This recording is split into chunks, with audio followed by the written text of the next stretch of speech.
Good morning बच्चों। आज हम गोली पृष्ठ के लिए अपवर्तन सूत्र पढ़ेंगे। गोली पृष्ठ में हमारा अवतल पृष्ठ भी हो सकता है या उत्तल पृष्ठ भी हो सकता है, लेकिन अभी हम जो हमारा जो आज का जो टॉपिक रहेगा वो अवतल पृष्ठ के लिए रहेगा। ठीक है। अपवर्तन सूत्र 12th में बहुत बार एग्जाम में पूछा जाता है और इम्पोर्टेंट है, वेरी वेरी इंपॉर्टेंट क्वेश्चन है ये। गोली पृष्ठ के लिए अपवर्तन सूत्र, या तो अपवर्तन सूत्र आता है, कभी कभी लिखने के लिए सूत्र लिख देता है, बोल देगा इसको क्या करो, सिद्ध करो। या तो गोली पृष्ठ के लिए आता है, स्पेशली अपवर्तन सूत्र के लिए आता है।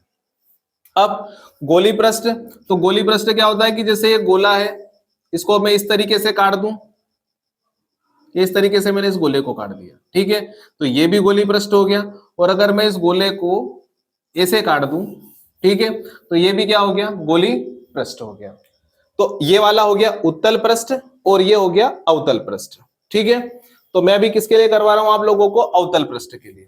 तो मैंने क्या करा कि सबसे पहले एक अवतल पृष्ठ बनाया। सबसे पहले ये बनाया मैंने एक अवतल पृष्ठ।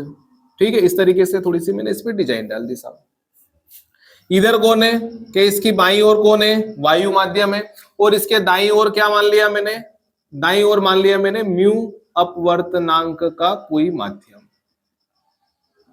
म्यू अपवर्तनांक का कोई माध्यम। क्लियर है? ठीक है, अब ये अवतल पृष्ठ हो गया, इधर वायु, इसके इधर कोई म्यू अपवर्तनांक का कोई माध्यम है। अब मैंने क्या करा कि यहां पर एक मैंने बिल्कुल एक सीधी लाइन खींच दी, इसको मैं बोल दूंगा इसका मुख्य अक्ष। इस अवतल पृष्ठ का ये क्या हो गया, कोई मुख्य अक्ष। अब ये मुख्य अक्ष है, इस मुख्य अक्ष पर मैंने क्या करा, एक बिंदु आकार की वस्तु को रखा, ओ को। ठीक है, अब ओ को रखा तो ओ से अपन चलाएंगे किरण, तो ओ से चलने वाली एक किरण, तो ये सीधी, ये जो पृष्ठ है इस पर अभिलंबवत आपतित होती है, तो ये अभिलंबवत आपतित हुई तो बिना विचलित हुए सीधी चली गई। जब भी कोई प्रकाश किरण 90 डिग्री के एंगल पर आपतित होगी तो बिना विचलित हुए सीधी चली जाएगी। अब दूसरी प्रकाश किरण, एक प्रकाश किरण और ली और ये इस तरीके से पृष्ठ पर आपतित हुई, ये एरो बना दिया मैंने, इस डायरेक्शन में आपतित हुई। अब इसके बाद देखना, इधर विरल माध्यम है वायु और इधर म्यू अपवर्तनांक का कोई माध्यम है, तो सघन माध्यम है। मतलब प्रकाश किरण विरल से किस में जा रही है, सघन में। तो हमने अपवर्तन का नियम पढ़ा कि जब प्रकाश किरण विरल से सघन में जाएगी तो अभिलंब की ओर क्या हो जाएगी, झुक जाएगी। तो अगर वो अभिलंब की ओर झुकेगी तो मुझे क्या बनाना पड़ेगा, मुझे अभिलंब भी बनाना पड़ेगा। तो मैंने माना कि ये कौन है, वक्रता केंद्र। क्या मान लिया मैंने इसको, वक्रता केंद्र। अब वक्रता केंद्र है और ये कौन है, गोली पृष्ठ। हम जानते हैं वक्रता केंद्र से अगर मैं इस पृष्ठ को मिला दूं तो ये बन जाती है त्रिज्या। क्या बन जाती है, और त्रिज्या हमेशा पृष्ठ पे क्या होती है, लंब होती है। ठीक है, तो ये क्या हो गया, इस पृष्ठ पर लंब। ये आने वाली किरण विरल से किस में गई, सघन में, तो ये अभिलंब की ओर क्या हो जाएगी, झुक जाएगी। तो ये मैंने इसको अभिलंब की ओर ऐसे देखना है, अगर ये नहीं झुकाता मैं तो ये ऐसे चली जाती। अब इसको मैंने क्या कर दिया, अभिलंब की ओर झुका दिया। इसको मैं नाम दे दूं एम। ठीक है, तो इसको मैंने नाम दे दिया एन। ये कौन, आपतित किरण, और ये अपवर्तित किरण जो अभिलंब की ओर झुक गई। और ये सीएल कौन हो गया हमारा, अभिलंब। सीएल कौन हो गया, अभिलंब। अब ये जो अपवर्तित किरण है, इसको अगर मैं क्या करूं, ऐसे डेस डेस करके, अपवर्तित किरण को डेस डेस करके अगर मैं ऐसे पीछे बढ़ाऊं, अपवर्तित किरण को इसे पीछे बढ़ाया, और ये भी अपवर्तित किरण, इसको भी डेस डेस करके पीछे बढ़ाया, दोनों कहां मिली, यहां मिली। तो ओ का प्रतिबिंब, जहां अपवर्तित किरणें मिलती है वहां प्रतिबिंब बन जाता है। तो प्रतिबिंब इमेज काई से शो करेंगे, आई से। तो ओ ऑब्जेक्ट था हमारा, ओ का प्रतिबिंब कहां बन गया, आई पर। ठीक है, तो मैंने ये बोला कि ये अवतल पृष्ठ, गोली पृष्ठ, इसके बाईं ओर वायु, दाईं ओर म्यू अपवर्तनांक का कोई माध्यम। ये इसका मुख्य अक्ष, मुख्य अक्ष पर मैंने बिंदु आकार की वस्तु ओ रखी। ठीक, ओ से एक किरण कैसे चली, अभिलंबवत पृष्ठ पर आपतित हुई, बिना विचलित हुए सीधी चली गई। ये आपतित किरण, ये अपवर्तित किरण। एक किरण एक और ओ एम आपतित हुई, अपवर्तन के पश्चात अभिलंब की ओर झुक गई और उसने एमएन मार्ग का अनुसरण कर लिया। इस एमएन को पीछे बढ़ाया, इस किरण को भी मैंने पीछे बढ़ाया, तो कहां मिली भैया, आई पर। मतलब ओ का प्रतिबिंब कहां बना, आई पर। ओ वस्तु, ये प्रतिबिंब, ये वक्रता केंद्र, और इसको मैंने नाम दे दिया ओ। क्या नाम दे दिया मैंने, सॉरी ओ तो यहां दे दिया है ना, इसको मैं नाम दे दिया पी, नाम दे दिया। क्या नाम दे दिया, पी। अब ये पीसी क्या हो गया, पीसी क्या हो गया, तो ये ध्रुव, अवतल पृष्ठ है ना, अवतल पृष्ठ का जो मध्य बिंदु होता है उसको हम ध्रुव कहते हैं। ध्रुव और वक्रता केंद्र के बीच की दूरी वक्रता त्रिज्या, लेकिन हम जानते हैं कि प्रकाश किरण ऐसे चलेगी, इस डायरेक्शन में हम दूरी को नापेंगे तो धनात्मक और इस डायरेक्शन में नापेंगे तो ऋणात्मक। तो मैंने पीसी बोला, तो ध्रुव और वक्रता केंद्र के बीच की दूरी आर, लेकिन काय का, माइनस का। ऐसे नापूंगा तो माइनस, ऐसे चलूंगा तो प्लस। फिर मैंने बोला पी आई कौन, तो ये ध्रुव और आई कौन, प्रतिबिंब। तो ध्रुव और प्रतिबिंब के बीच की दूरी को हम v से शो करते, लेकिन फिर मैं ऐसे नाप रहा हूं तो काय का, माइनस का। पीओ ध्रुव और वस्तु के बीच की दूरी को u से शो करते, लेकिन ये भी काय का, मैंने पीओ बोला तो माइनस यू। ओपी बोलता तो u, लेकिन हमें ऐसे नहीं चलना है। धारा मतलब हम प्रकाश किरण की दिशा में नहीं नापेंगे, उसकी विपरीत दिशा में नापेंगे। ठीक है, 3 चीजें आ गई। अब मैं चलता हूं इसके बाद स्नेल के नियम पर। स्नेल का नियम कहता है म्यू बराबर माध्यम को अपवर्तनांक बराबर sine I upon sine R. I को बोलता हूं मैं आपतन कोण और आर को बोलता हूं मैं अपवर्तन कोण।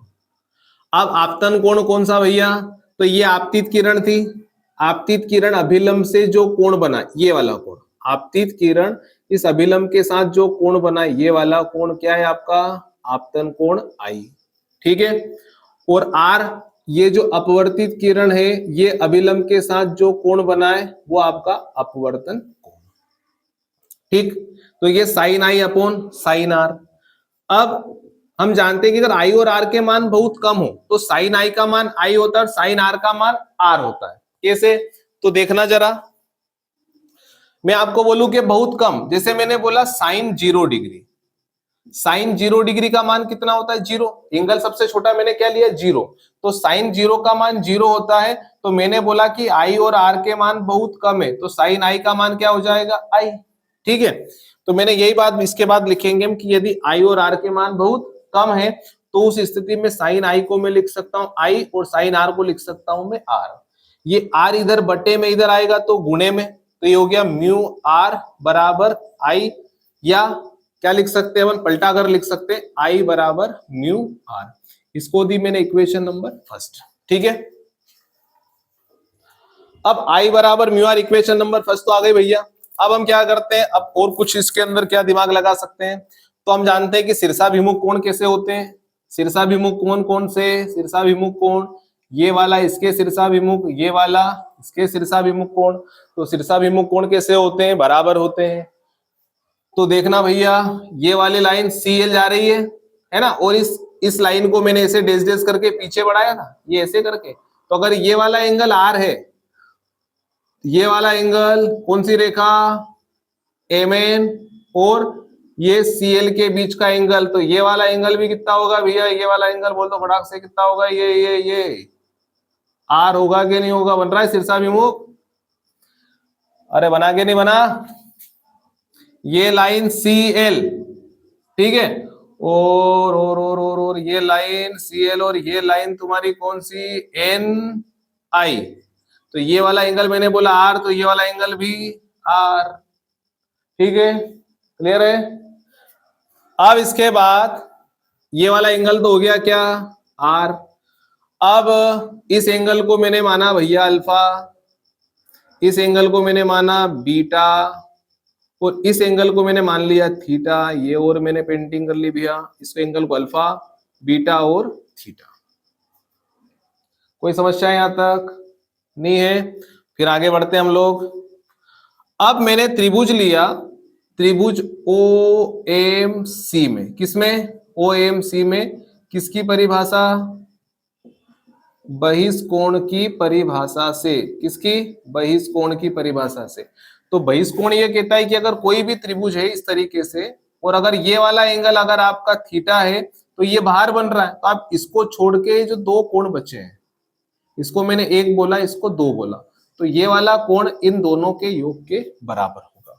मैंने किस त्रिभुज की बात करी, OMC की। तो यहां देखो ये वाला एंगल थीटा बन रहा है, तो ये वाला कोण इसके और इसके योग के बराबर होगा। मतलब थीटा, इसको मैंने क्या बोला, इसको मैंने अल्फा बोला था ना, अल्फा। ये वाला कोण, ये अल्फा बीटा थीटा, ये बाहर बन रहा है, तो ये वाला कोण इस वाले कोण और इस वाले कोण के योग के बराबर होगा। मतलब मैं लिख सकता हूं थीटा बराबर आई प्लस अल्फा। थीटा ये बाहर है, ओ एम सी, ये वाला त्रिभुज ओ एम सी, इस त्रिभुज में थीटा बाहर, ये अंदर और ये अंदर। मैं यहां से अगर आई का मान निकालूं तो अल्फा को उठा के इधर ले आए, थीटा माइनस अल्फा बराबर आई, या आई बराबर थीटा माइनस अल्फा। इसको दी मैंने इक्वेशन नंबर 2।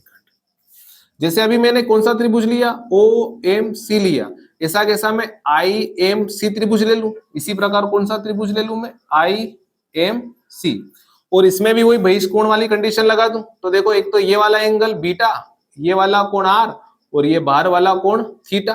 तो मैं लिख सकता हूं थीटा बराबर वापस कौन, आर प्लस बीटा। आर का मान निकालूंगा तो बीटा को उठा के इधर लाया, तो थीटा माइनस बीटा बराबर आर। क्या आ गया, थीटा माइनस बीटा बराबर आर। अब मेरे पास किसके मान आ गए भैया, 2 और 3 में आई और आर के मान। तो आई और आर के मान उठा के कहां रख दूं, समीकरण नंबर 1 में। तो समीकरण नंबर 1 में मैंने 2 व 3 से का मान रखा 1 में। तो आई के स्थान पर क्या लिखा मैंने, थीटा माइनस अल्फा बराबर म्यू। आर के स्थान पर क्या लिख दिया मैंने, थीटा माइनस बीटा। इसको दी इक्वेशन नंबर मैंने क्या 4। फटाफट से स्क्रीनशॉट ले लो, डेरिवेशन बड़ा है, जगह अपने पास कम है। इक्वेशन नंबर 4 बन गई है, थीटा माइनस अल्फा बराबर म्यू थीटा माइनस बीटा। बस ज्यादा नहीं बचा है, थोड़ा सा डेरिवेशन बचा है। शांति बना के रखे, सब्र बनाकर रखे। अब देखो ये थीटा भी कोण है, अल्फा भी कोण है, थीटा भी कोण है, बीटा भी कोण है। तो कोण का फार्मूला हम छोटी क्लास में पढ़ते हैं कि कोण बराबर होता है चाप बटे त्रिज्या। कोण बराबर क्या होता है, चाप बटे त्रिज्या। जैसे ये वृत्त है, ये क्या हो गया चाप, ये कोण चाप, और ये कोण त्रिज्या, ये कोण त्रिज्या, और ये कोण कोण। तो कोण बराबर चाप बटे त्रिज्या। ठीक है, कोण बराबर चाप बटे त्रिज्या। इस चित्र में देखो जरा, इस चित्र में मैं सबसे पहले किसकी बात करूं, थीटा की वैल्यू निकालू। थीटा तो ये चाप और ये त्रिज्या, मतलब पी एम बटे पी सी। हमेशा दूरी को पी से ही नापना, एम पी नहीं लिखना, पी एम बटे पी सी। ठीक है, थीटा की वैल्यू क्या आ जाएगी, पी एम चाप बटे त्रिज्या पी सी। थीटा आ गया। अब बीटा की बात करूं, बीटा है ना, तो इस एंगल के लिए देखो वही चाप पीएम और त्रिज्या ये कहां से कहां तक, बीटा एंगल यहां बन रहा है इसमें, तो पी आई, पीएम बटे पी आई कौन, बीटा। बीटा क्या आ गया, पीएम बटे पी आई। और कौन बचा भैया, अल्फा। चलो ठीक, अल्फा भी निकाल देते हैं। अल्फा तो अल्फा कौन, ये चाप पीएम बटे पीओ, पीएम बटे पीओ। ये जो मान है ये सब कहां रखने पर, 4 में। किसमें, 4 में। कब कहां चलता हूं मैं, 4 में भैया। तो थीटा क्या है, तो थीटा के स्थान पर लिखा P M upon P C minus alpha. Alpha का मान क्या है, पी एम अपॉन पीओ। ठीक, बराबर म्यू। इधर कौन है, थीटा माइनस अल्फा। थीटा का मान, थीटा का मान है P M upon P C minus beta का मान बोलो भैया, P M upon P I. Important derivation है। यहां से पीएम कॉमन निकाल लिया, पीएम जैसे ही कॉमन निकाला मैंने तो 1 upon P C minus 1 upon PO. यहां से भी मैंने पीएम कॉमन निकाला तो 1 upon P C minus 1 upon P I. PM इधर इंटू में इधर आएगा तो बटे में, तो पीएम से पीएम कैंसिल हो गया। अब देखो मैंने पहले लिख दिया था, ये केंद्र है, ध्रुव और केंद्र के बीच की दूरी वक्रता त्रिज्या, ध्रुव और वस्तु के बीच की दूरी u, ध्रुव और प्रतिबिंब के बीच की दूरी v। ऐसे नाप रहा हूं तो सब काई में माइनस में। हाँ, तो 1 अपॉन पीसी देखो, 1 upon PC, PC minus R, 1 upon PO देखो, PO PO PO minus U बराबर म्यू। कोष्टक में 1 अपॉन पीसी वापस minus R, minus 1 upon P I कौन, तो माइनस का v। ये minus 1 upon R minus minus plus 1 upon U बराबर mu -1/r minus minus plus 1/v। हे भगवान, अभी भी नहीं आया। 1/u, म्यू का अंदर गुणा कर दूं तो -μ/r प्लस μ/v। अरे राम, इसको उड़ा के मैं इधर ले आऊं तो ये काय का हो जाएगा राम, प्लस का, और ये काय का 1/r माइनस का। इसको उधर भगा दिया कि भैया तू उधर निकल ले, ये 1/u माइनस का। इसमें देखो r एलसीएम आ रहा है, जैसे r एलसीएम लिया तो ऊपर क्या बचा, μ-1 बराबर के उधर क्या बचा, μ/v माइनस 1/u।